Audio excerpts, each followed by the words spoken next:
C'est un discours d'hommage et d'éloge qui ouvre la séquence. Hommage aux martyrs de la République, aux membres disparus des attaques terroristes à répétition qui ont encore ébranlé la nation burkinabé en 2021, année où le changement était pourtant très attendu.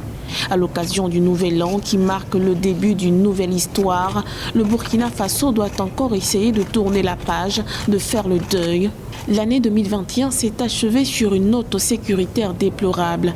Pour 2022, le chef suprême des armées, dans son message à la nation ce 31 décembre, souligne l'urgence de renforcer les capacités tactiques et opérationnelles des unités de défense. J'exprime ma compassion et ma solidarité à toutes les personnes affectées par cette situation. C'est le lieu pour moi de saluer et d'encourager nos forces de défense et de sécurité, ainsi que nos volontaires pour la défense de la patrie, pour leur engagement exemplaire sur le théâtre des opérations. Si au plan sécuritaire, les Burkinabés ont dû broyer du noir, l'année 2021 au plan économique s'est à contrario achevée sur un score encourageant.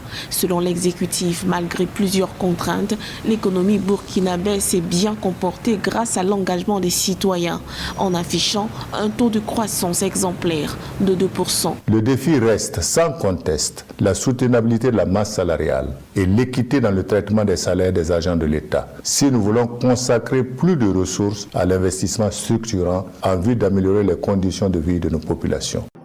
Outre l'animation de la vie politique qui a connu également des fortunes diverses, le président burkinabé a félicité la maturité du peuple à vouloir préserver et promouvoir le dialogue. Un dialogue politique sur l'insécurité et les élections municipales de 2022 en perspective avait réuni en juillet dernier une quarantaine de participants issus de différentes composantes de la classe politique.